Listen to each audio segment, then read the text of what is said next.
আমি পিকনিকে যেতে পারবো না, আমার কাছে টাকা পয়সা আছে। জিনিস ফলো করেছিস? সবাই তো পিকনিকে যাচ্ছে, আমরা বেটা যেতে হবে কক্সবাজার।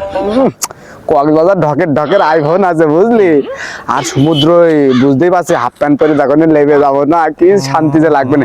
তুই কিন্তু আমার সাথে থাকবো অল টাইম বন্ধু, কক্সবাজার কিন্তু যেতেই হবে। তা তুই কি করছিস ক?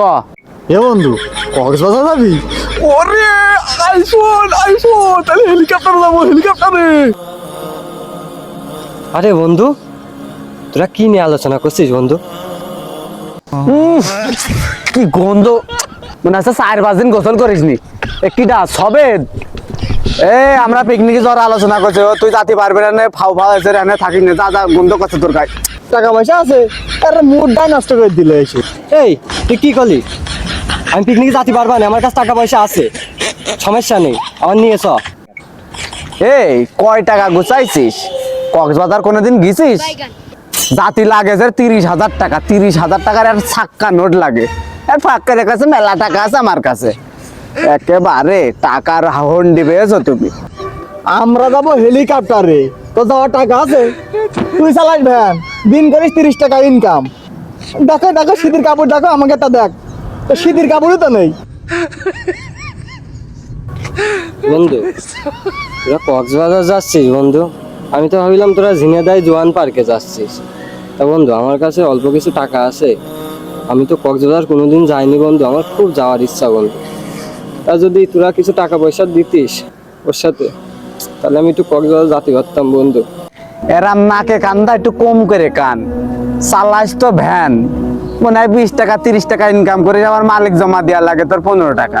আবার তুই স্বপ্ন দেখছিস কক্সবাজার, তোর টাকা দিয়ে নিয়ে যাবে কিটা? আমাকে এক একজনের খরচ হবে না 30,000 20,000 40,000 করে খরচ হবে না। তা তুই নাকা কান্দিস না, যা যা, এখনো মুডটা নষ্ট করিস না, মনটা খুব খারাপ, যা। বন্ধু আজ আমার টাকা পয়সা নেই বলে তোরা আমার এইভাবে অপমান করলি বন্ধু, আমার খুব খারাপ লেগেছে বন্ধু।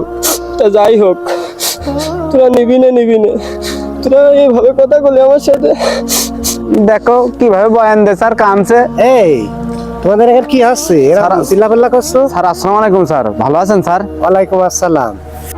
স্যার আমরা যাবো কক্সবাজার, সেখানে যাতে 40-50 হাজার টাকা লাগে। ও চালাই ভ্যান, ও স্বপ্ন দেখে কি করি? স্যার আপনি বিচার করেন স্যার। এই তোমরা ওর যে এভাবে ইগনোর করছো, ও তোমরা যখন একসাথে পড়াশোনা করতে তখন ও কিন্তু ওই ক্লাসের সবচেয়ে ব্রিলিয়ান্ট ছাত্র ছিল। সংসারের আর্থিক অবস্থাটা খারাপ বিধায় ও আজকে ভ্যান চালক হয়েছে। আর তোমরা কিন্তু একদম লাস্ট বেঞ্চে বসতে, পড়াশোনা কিন্তু তেমন পেতে না। তোমাদের ফ্যামিলিটা একটু ভালো ছিল, সেই জন্য তোমরা কিন্তু এখন ভালো লেভেলে চাকরি করো। এই জন্য এই বন্ধু তোমরা এইভাবে ইগনোর করে ছোট করছো। এই ছোট করাটা তো আসলে ঠিক না। পিকনিকেরটা কিন্তু আসলে খুব মজার জিনিস। আমরা যখন তোমাদের পড়াতাম প্রত্যেকবারই কিন্তু পিকনিকে নিয়ে যেতাম, কি একটা আনন্দ হইতো তোমাদের। তোমরা এখন বড় হয়েছো, তোমরা তোমার এই বন্ধুটাকে একটু সহযোগিতা করে তোমরা তোমাদের ওই আনন্দের ভাগাভাগি তার সাথেকে নিয়ে তোমরা যাও। গরিব বলে তোমরা এভাবে বন্ধুদেরকে, পাড়া প্রতিবেশীদেরকে, সমাজের লোকদেরকে অবহেলা করবো না। কাক হিসেবে একটা উপদেশ বা অনুরোধ, যেটাই ভাবো বলছি। স্যার আমাদের লিগালে ভুল হয়েছে স্যার। বন্ধু আয়, তোর আমরা নিয়ে যাবো, আমাদের নিজ খরচ হলেও তোর নিয়ে যাবো। তুই আমাদের বন্ধু, আমাদের সাথে থাকবি, তুই ভ্যান চালাস থাকি, তুই আমার বন্ধু, এটা আমার গর্ব। স্যার আপনি যা উপদেশ দিয়েছেন স্যার, আমাদের বন্ধুদের ভিতরে আরো সম্পর্ক ভালো হলো স্যার, আপনাকে ধন্যবাদ স্যার।